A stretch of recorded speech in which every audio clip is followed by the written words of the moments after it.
Hi guys, so this is more of a PSA type video. So I don't actually think that I came across in this way in my previous video, but just in just in case I did, I want to put this message out here. So there is, you'll notice I'm quite light on my tone and I'm joking a bit, like I'm sort of,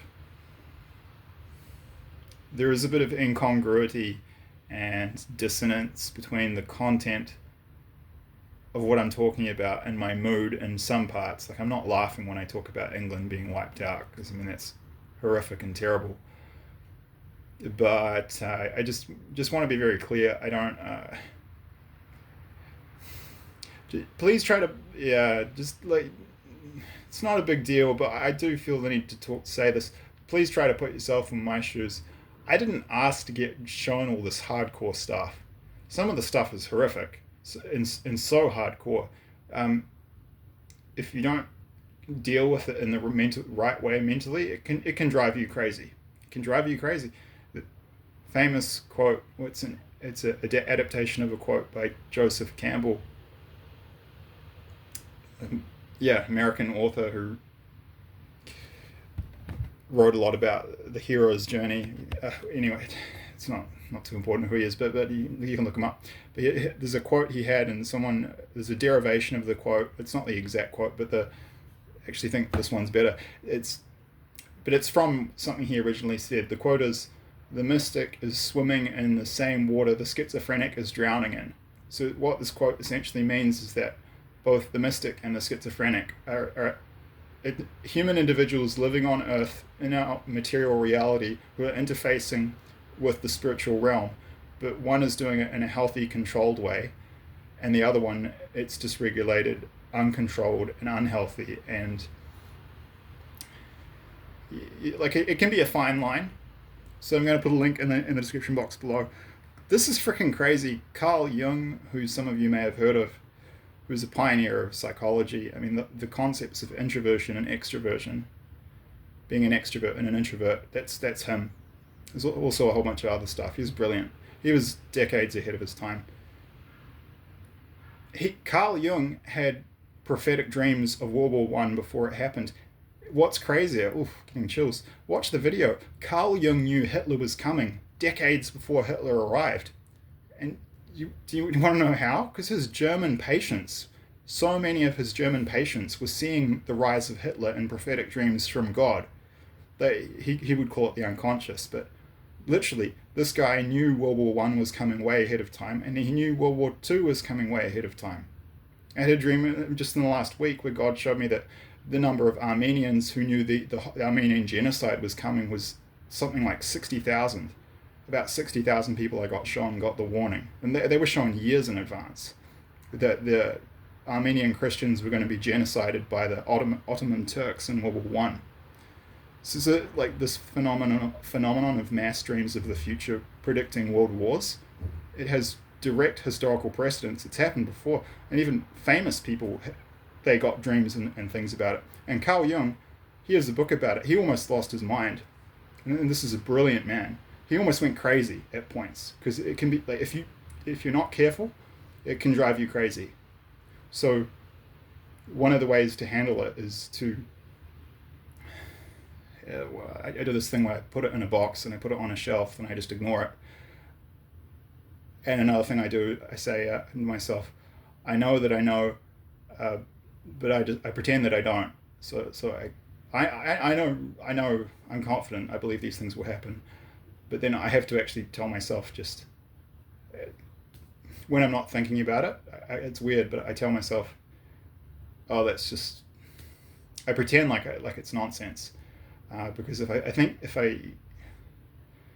think about the reality of it all the time, it becomes obsessive and consuming, and I can't stop thinking about it. It's not healthy, and it's a lot. Like in the film June, if you've seen the first part, like there's this part where, and I'm not comparing myself to, this guy, the protagonist in June is like a combination of Jesus, the Buddha, and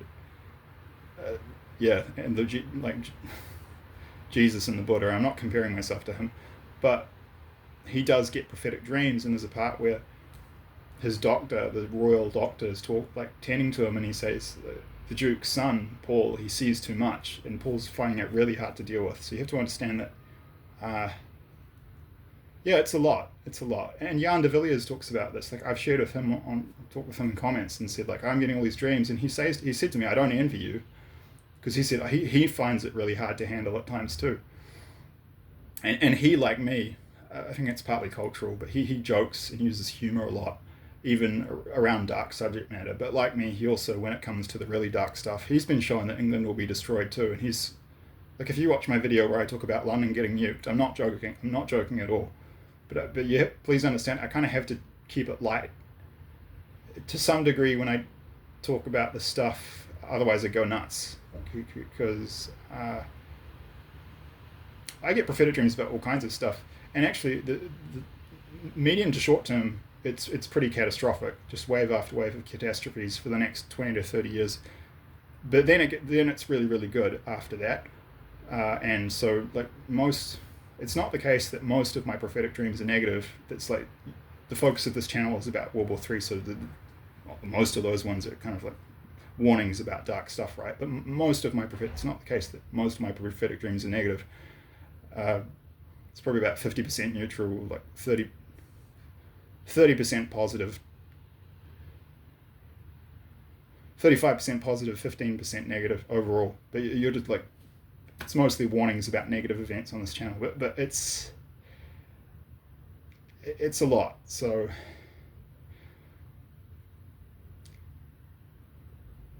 yeah, you just don't misinterpret. Yeah, don't get the wrong idea. Like, and try, like, remember, go watch that video I'll put it in the description box below, where Carl Jung talks about how you can predict the future, and how, yeah, he saw his German patients that he was seeing as a psychiatrist, and he wasn't perfect. He freaking slept with his patients, which is not cool. I only learned about that recently. That's really bad. But his German patients were, yeah, they saw Hitler coming, like, I think up to 20 years ahead of time, you know.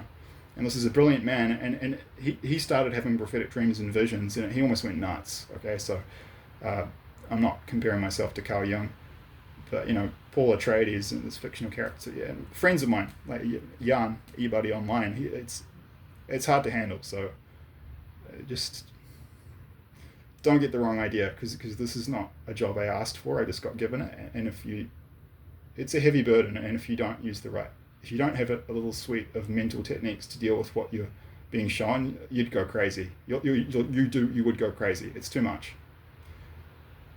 I walk around the streets of Wellington, and if I'm not careful, I start to see overlaid of what I'm walking around. You know, jets bombing, and like there's buildings downtown that I've seen. They're going to be nuked. There's a line on the hills I've seen that the tsunamis will come up to. Whole suburbs wiped out. I can't. If I think about that stuff all the time, I'd go crazy, right? So just don't misinterpret me. I do take the serious stuff seriously. It's just, I've got to have techniques to deal with this, because otherwise you go nuts. Yeah, and check out that Carl Jung video. Thanks.